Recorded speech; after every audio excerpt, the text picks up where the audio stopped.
salut les filles, salut mesdames, salut les gars, messieurs. J'espère que vous allez bien. Alors moi ça va très bien grâce à Dieu. J'avais déjà fait une première vidéo, mais je l'avais faite en créole. Mais j'avais pas consulté Dieu pour savoir si je devais faire cette vidéo en créole. Il m'avait donné le thème, tout ça. Et je sais pas, j'ai voulu innover, j'ai voulu faire quelque chose de différent. Sauf que je n'ai pas consulté Dieu. Et finalement, j'ai dû la supprimer. Parce qu'en fait, j'avais commis une erreur. Mais pas sur le message, mais par rapport à un personnage. J'avais mal donné son titre. Donc je comptais juste faire une vidéo à côté pour pouvoir rectifier un petit peu le tir. Sauf que, donc c'est une amie qui m'a fait remarquer ça. Sauf qu'au moment où je m'apprêtais à faire cette vidéo pour pouvoir rectifier, ça a résonné dans mon cœur comme, je sais pas, au début j'ai eu un doute, après j'ai dit Seigneur quoi, et je devais pas la faire en créole, c'est ça. Et ensuite, le Saint-Esprit m'a parlé me disant que, m'a convaincu que non, je devais pas la faire en créole, je devais la faire en français, donc là je reviens vers vous. Donc j'ai supprimé, c'est vrai qu'elle avait déjà été vue par 8 personnes, donc, mais il faut faire preuve d'humilité. Avec Dieu c'est important, et surtout c'est important de faire ce qu'il demande, parce que cette chaîne ne m'appartient pas. Et il me l'a bien fait comprendre que cette chaîne ne m'appartient pas, qu'il m'utilise juste pour pouvoir parler, pour pouvoir diffuser ce qu'il veut, mais que cette chaîne ne m'appartient pas. Donc voilà, donc aujourd'hui je reviens vers vous pour la faire en français.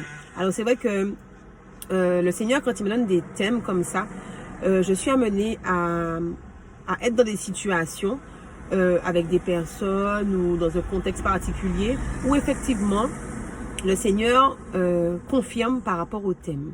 Et c'est vrai que bon, je vais pas vous l'annoncer de suite, je vais le faire. Alors avec une histoire dans la Bible, on va y arriver progressivement parce que je souhaite vraiment vous encourager et puis que vous puissiez voir la chose sous un autre aspect, que vous puissiez voir la chose sous une forme plus grandiose, d'accord? Tout simplement parce que cette année, je le répète beaucoup dans mes vidéos, mais c'est vrai, cette année, on a décidé de vraiment, nous les femmes, même les hommes, hein, vous savez, mais en tout cas les femmes, de pouvoir prendre un nouveau départ pour l'année 2022 et peu importe ce qui se passe autour, de pouvoir en fait être propulsé, pouvoir être à une autre dimension par rapport à nos vies, tout simplement. Alors, vous vous rappelez, je vous avais parlé de Joseph. Joseph, c'est le fils de Jacob, c'est le fils qu'il a eu avec Rachel et il a un frère qu'on appelle Benjamin.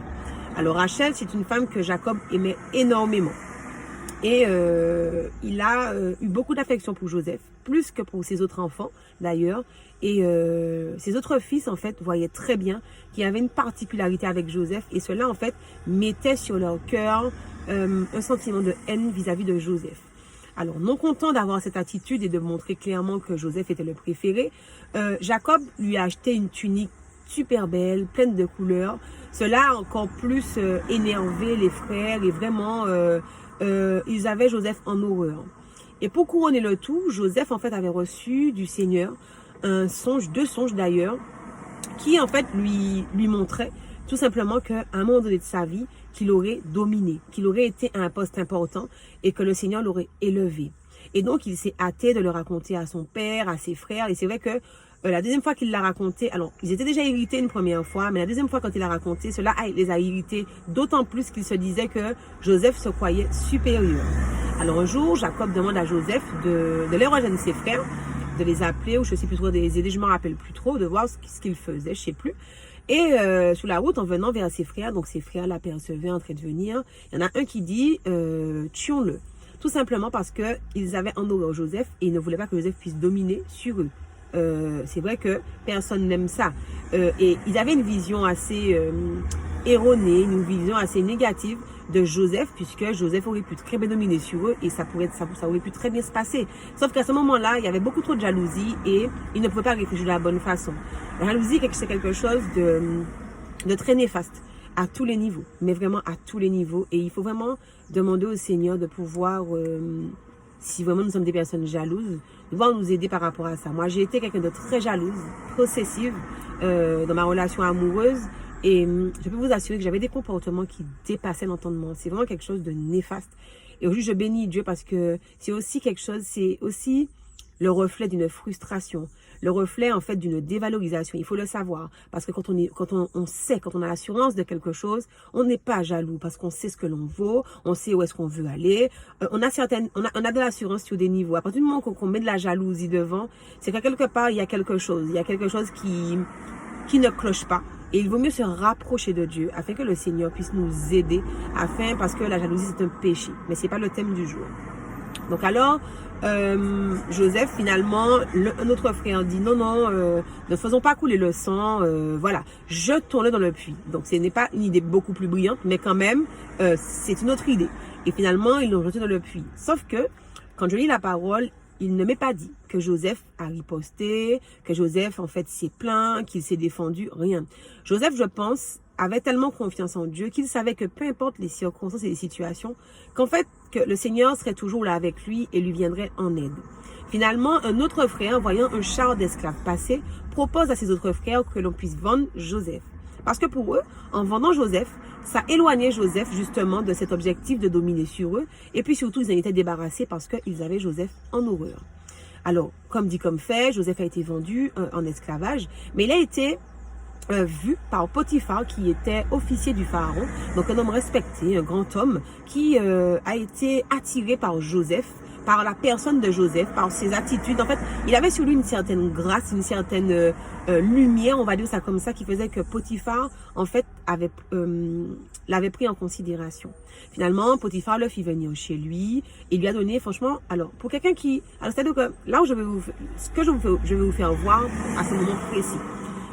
Les frères de Joseph pensaient qu'il l'amenait à sa perte, d'accord? Sauf que comme Dieu a toujours le dernier mot, on voit déjà que sur le mot de Dieu, Joseph effectivement a été vendu parce que le Seigneur l'a permis, mais il s'est retrouvé auprès d'un homme important qui l'a valorisé et cet homme s'est rendu compte de la personne que Joseph était puisque tout ce que Joseph touchait, tout ce qu'il faisait était béni et Potiphar s'en est bien rendu compte. C'est-à-dire que le Seigneur, dans tout le malheur de Joseph, le Seigneur a montré à Joseph qu'il avait de la valeur à ses yeux. Sache que peu importe ce qu'on a pu te faire aujourd'hui, peu importe la situation dans laquelle tu te trouves aujourd'hui, tu as suffisamment de valeur dans les yeux de Dieu pour qu'il puisse permettre que dans ce malheur, tu puisses voir de belles choses se réaliser. Il faut, en fait, ça veut dire que par moments, nous nourrissons de la rancune parce que les gens ont été contre nous, parce que une situation s'est produite par rapport à des dires, par rapport à des faits, par rapport à une situation. Et c'est vrai que nous avons ça dans le cœur et nous n'arrivons pas à pardonner. Il faut pouvoir pardonner, il faut pouvoir réfléchir différemment. J'ai vécu cette situation où je vous ai parlé de la relation que j'avais, la relation amoureuse que j'avais, et où cette personne que j'aime énormément.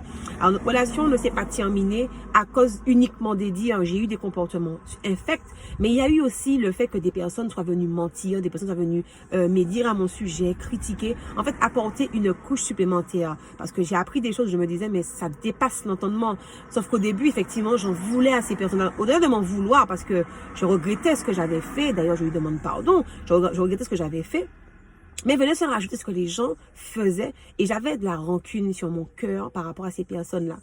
Et dernièrement, je me suis surprise à prier et à bénir ces personnes-là. Vous savez pourquoi? Parce qu'en fait, j'ai réalisé, le Seigneur en tout cas m'a fait réaliser que ces personnes ont contribué un petit peu à celle que je suis aujourd'hui.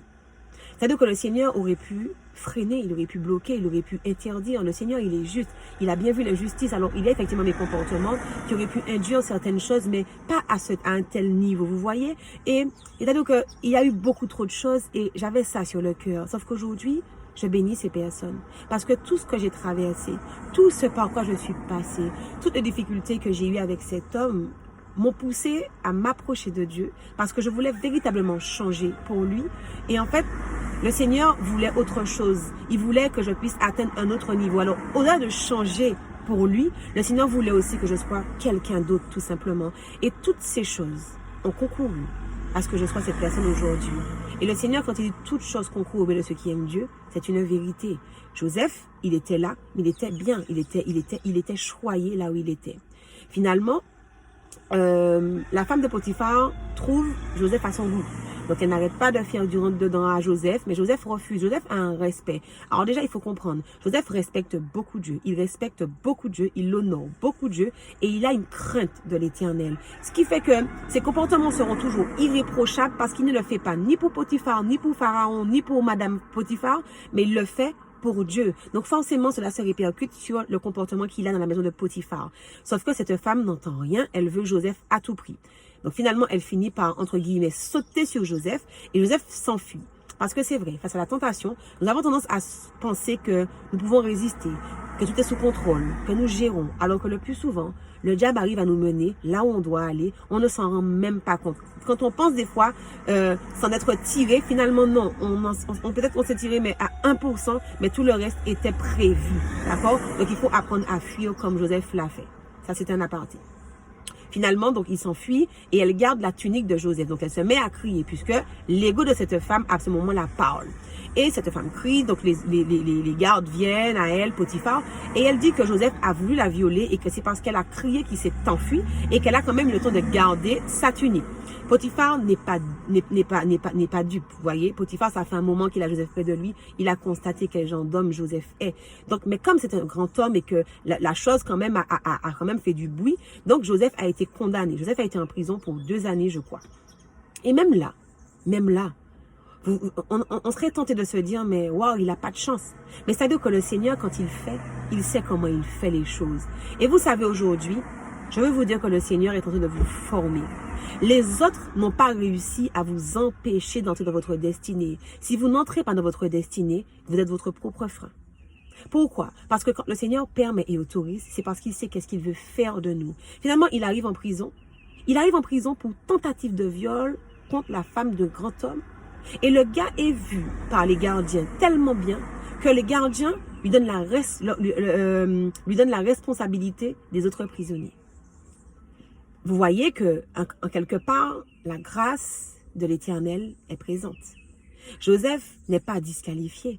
Joseph, au contraire, là aussi encore, est bien traité. Et cela pousse Joseph a pensé que le Dieu qu'il sert ne l'a pas abandonné. Le Dieu que tu sers ne t'a pas abandonné. Le Dieu que je sers ne m'avait pas abandonné. Et aujourd'hui, j'en suis d'autant plus consciente par rapport à ce que je suis. Et je bénis Dieu parce que vous savez, si je regrette tout ce qui s'est passé dans ma vie, à part le fait de regretter toute la peine que j'ai pu faire à cet homme, tous les désagréments que j'ai pu lui apporter, je ne regrette pas non plus tout le mal que l'on a pu me faire. Toute cette médisance, tous ces mensonges, tous ces mises en scène, enfin peu importe tout ce qui a pu se faire, je ne regrette pas. Parce que si je regrette toutes ces choses, si j'en veux à ces personnes, ça veut dire que je regrette la vie que je mène aujourd'hui. Ça veut dire que je regrette celle que je suis aujourd'hui, alors qu'aujourd'hui, je suis pleinement épanouie. Le Seigneur a agi en moi de telle façon que je bénis ces personnes. Je bénis ces personnes. Le Seigneur me fera justice au temps nécessaire, mais je bénis ces personnes parce que c'est tout ça. C'est tout ça. Le Seigneur a utilisé tout ça parce qu'il savait que c'était cette chose-là pour moi. Il sait que c'est cette chose-là pour toi, la chose qui te concerne, la chose que tu traverses actuellement. Il sait que c'est cette chose-là pour toi parce que il a besoin de t'éduquer. Il a besoin de te qualifier pour de grandes choses. Le Seigneur dit que il nous donne la richesse de sa gloire. Vous imaginez un peu la richesse de sa gloire. Sa gloire, on ne peut pas la calculer, on ne peut pas la mesurer, on ne peut même pas l'imaginer. Le Seigneur est beaucoup trop grand pour qu'on puisse penser ou imaginer à quoi correspondrait sa gloire. Et il dit qu'il nous donne la richesse de sa gloire. Donc aujourd'hui, si tu es en train de traverser quelque chose, je t'invite à prier le Seigneur afin qu'il puisse retirer la rancune, afin qu'il puisse retirer l'amertume, afin que tu puisses pardonner. Parce qu'aujourd'hui, ces choses concourent à ton élévation. On va continuer parce que je vais vous montrer un peu tout ça. Finalement, le Seigneur qui a donné à Joseph, qui a doté Joseph de capacités surnaturelles, de dons spirituels, Joseph est capable de pouvoir décrypter les songes. Il explique. En prison, il a 2 coéquipiers de prison, quand je peux dire ça comme ça, qui rêvent. Et finalement, Joseph demande au Seigneur, et l'Éternel donne cette capacité de pouvoir expliquer les songes, les rêves qu'ils ont faits. Et Joseph leur explique. Finalement, ils finissent par en sortir. Joseph, sachant qu'il y en a un qui va mourir, un autre qui va vivre, demande à celui qui va vivre de penser à lui, de ne pas l'oublier quand il sortira. Mais bien évidemment, l'autre gars, il a pris en grade, il a été promu. Donc finalement, il a oublié Joseph. Sauf qu'à un moment donné, peut-être que lui, il a oublié Joseph. Mais Dieu n'a pas oublié Joseph. Mais toute chose concourt toujours au bien de Joseph. Parce que là, Joseph, ce qu'il ne sait pas encore, c'est qu'il commence à préparer son leadership. Il commence à se préparer pour l'élévation qui arrive. Dieu commence à te préparer pour l'élévation qui arrive. Dieu me prépare pour l'élévation qui arrive. Donc finalement, c'est Potiphar qui rêve. Et qui rêve de choses qu'il ne comprend pas. Donc il rêve de vaches grasses, il rêve de vaches maigres, il rêve de plusieurs choses, mais il ne comprend pas. Et c'est là que ce fameux homme, oui, se rappelle de Joseph et qui dit à Potiphar, mais en prison, j'ai rencontré quelqu'un qui m'a expliqué mon rêve et c'est exactement ce qu'il a dit, c'est ce qui s'est passé. Donc Potiphar demande à ce qu'on puisse appeler Joseph. Là, Joseph lui explique, Joseph lui dit qu'il s'agit de 7 années d'abondance et 7 années de famine et qu'il faudrait qu'il mette de côté des choses pour que justement pendant ces 7 années de famine, qu'il ne puisse pas manquer de quoi que ce soit. Et que d'ailleurs, il pourra même aussi également subvenir aux besoins des autres pays avoisinants. Et là, Potiphar apprécie. Et vraiment, il valorise ce que Joseph est en train de faire et de lui expliquer. Et l'Éternel incline le cœur de Potiphar de telle sorte que Potiphar met Joseph premier ministre. Joseph, désormais, a la responsabilité de dominer sur une nation. Dieu veut te donner une nation. Ne te contente pas de ruminer. Ne te contente pas de ressasser. Ne te contente pas d'en vouloir et de vouloir te faire justice. Entre dans ta destinée et prends cette nation que Dieu veut te donner. Il veut te donner. Il a envie d'en donner à la bénédiction d'entrer dans tes greniers. C'est ce qu'il dit dans sa parole. Ok, alors ne ressasse pas. Pardonne. Et puis tu sais, par moments, nous avons tendance à tellement en vouloir que l'on sort de notre destinée. Vous savez, je vais continuer l'histoire pour pouvoir expliquer un peu plus. Mais en tout cas, jusque-là, vous voyez la grandeur de Dieu. C'est-à-dire que là où les frères pensaient que finalement ils avaient freiné la destinée de Joseph, pas du tout. Ils ont aidé Joseph à se préparer. Je ne vais pas dire aider, mais le Seigneur les a utilisés en quelque sorte pour pouvoir aider Joseph à se préparer pour le ministère qui l'attendait. Joseph, c'était un homme sage. Il avait la sagesse que l'Éternel lui avait donnée. Il avait cette intelligence également que le Seigneur lui avait donnée. Et je vous invite à demander ça au Seigneur. Demandez-lui l'esprit de sagesse, l'esprit d'intelligence. Et demandez-lui surtout l'esprit de la crainte. Vous savez, quand on craint l'Éternel, peu importe ce qui arrive, on évite de mettre les mauvais sentiments en avant parce que le Seigneur brise ces choses-là. Il bride ces choses-là. Vous voyez? Et c'est vrai que progressivement, dans ma marche avec Dieu, je constate que vraiment, je ne me reconnais plus. Mes façons de penser, façon de répondre. Parfois, je m'entends parler, je me dis, wow, Vinciane, ça c'est pas toi, ça vient de Dieu. Parce que ça ne correspond pas à celle que j'étais. Mais je suis beaucoup plus heureuse en étant celle que je suis aujourd'hui. Et je sais que le Seigneur a prévu pour moi une nation que je vais récupérer au nom de Jésus, que je ne laisserai pas le diable me dérober. Je t'invite vraiment à récupérer cette nation que Dieu veut mettre entre tes mains. Récupère ton élévation. Mets le pardon dans ta vie. Demande au Seigneur, parce que vous savez, par moments, on a l'impression qu'on a pardonné. Et quand la douleur revient, on se rend compte que pas du tout. Que on était passé temporairement dessus. Avec Dieu, c'est quelque chose qui dure. Vous savez pourquoi? Parce que quand le Seigneur décide, quand vous demandez au Seigneur et qu'il le fait, il répare. Il pense la plaie. Et comme la façon de penser, votre façon de penser va forcément changer vis-à-vis de la personne en face de vous. Au point de bénir des gens pour qui j'avais une colère et une rage, je vous assure qu'il y a un monde. Il y a un monde. De les bénir, d'être vraiment, vouloir pour leur vie du bien, vouloir que vraiment qu'elles puissent connaître, qu'elles ou ils puissent connaître ce que je connais aujourd'hui. Il y a un monde entre les deux, d'accord? Alors on continue, donc finalement, donc il se passe ce que Joseph a dit, donc il y a une année d'abondance, cette année de pauvreté. Et finalement, lorsque vient le moment de pauvreté, tout le pays, à part l'Égypte, ils sont en demande. Donc finalement, l'Égypte se met à vendre des vivres pour les autres pays aux alentours. Il se trouve qu'un jour, Joseph voit ses frères arriver, mais ses frères ne le reconnaissent pas puisque entre-temps, Joseph a grandi. Ils ne reconnaissent pas Joseph. Et ils arrivent pour pouvoir acheter. Joseph les reconnaît. Finalement, Joseph vend pour eux ce qu'il y a à vendre, mais Joseph commande à ses gardes de remettre l'argent dans le sac et ils repartent avec les sous. Quand ils arrivent auprès de Jacob, leur père, ils disent à Jacob, mince, l'argent reste dans le sac. Et Jacob s'irrite un peu parce que pour lui, en fait, ce qui vient de se passer n'est pas correct et que le pharaon va vouloir en fait réclamer leur vie. Donc finalement, il leur demande de retourner, de demander pardon et de remettre l'argent. Donc il retourne pour pouvoir remettre l'argent. Mais Joseph, alors c'est-à-dire que Joseph joue un jeu parce qu'en fait, il veut connaître le cœur de ses frères. Parce que le dernier souvenir qu'il a d'eux, c'était des personnes jalouses, méchantes, qui lui ont fait du tort. Et il veut savoir si avec les années, ils ont évolué. Donc finalement, Joseph leur demande, mais est-ce que il y a d'autres enfants dans la famille? Et il dit oui, qu'ils ont un petit frère, tout ça. Mais Joseph, c'est-à-dire qu'avec Rachel, Jacob avait eu 2 enfants, Joseph et Benjamin. Mais Joseph, à ce moment-là, veut s'assurer que son frère est vivant. Parce que s'ils ont pu éprouver de la jalousie pour lui, peut-être qu'ils ont pu faire la même chose avec Benjamin. Et il veut savoir qu'est-ce qu'il en est pour Benjamin. Mais il ne peut pas poser la question directement puisqu'ils ne l'ont pas reconnu. Donc il leur dit tout simplement que pour pouvoir croire qu'ils ne sont pas partis avec l'argent volontairement, qu'ils veulent voir ce frère-là. Et là, finalement, donc il retourne vers Jacob. Il dit à Jacob, ouais, tu sais, le premier ministre du Pharaon veut voir, de Potiphar veut voir Benjamin. Et là, Jacob qui ne veut pas, il a déjà perdu son premier fils, son fils qu'il aimait tant. Donc il ne veut pas, donc il leur dit non, non, tout ça. Et Judas, l'un des frères, qui dit, écoute papa, c'est la condition du premier ministre. Donc vraiment, laisse-nous partir avec Benjamin. Je me porte garant de lui. Et si jamais il lui arrive quelque chose, je te donne ma vie. Finalement, donc, ils repartent avec Benjamin. Donc, quand Joseph voit Benjamin, il est tout ému parce que vraiment, il voit son frère et il est content de voir son frère. Mais comme Joseph, vous comprenez que Joseph a envie de faire beaucoup plus que ça. Donc, il pousse un peu le bouchon. Donc, finalement, il va finir par les croire, tout ça. Et puis, ils vont repartir. Sauf que Joseph à ce moment-là, va glisser une coupe dans le sac de Benjamin. Et il demande, donc ils reprennent la route. Donc, quand ils repartent, il demande à ses gardes de rattraper ses frères parce que pour les accuser de vol. Finalement, ils reviennent sur leur pas.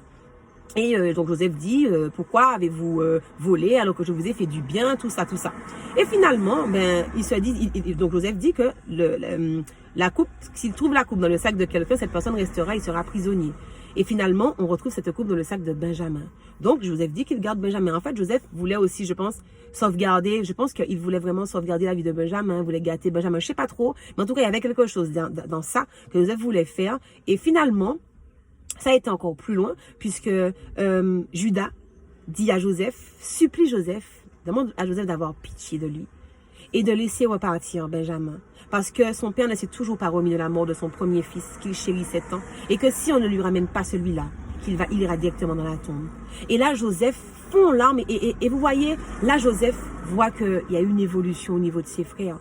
Parce que ses frères qui étaient prêts à le tuer, aujourd'hui, sont prêts à donner leur vie pour quelqu'un. Vous voyez, c'est-à-dire que laissez la chance aux gens de prouver qu'ils ont changé. C'est vrai que des fois, les gens n'auront pas changé, mais des fois, les gens auront véritablement changé.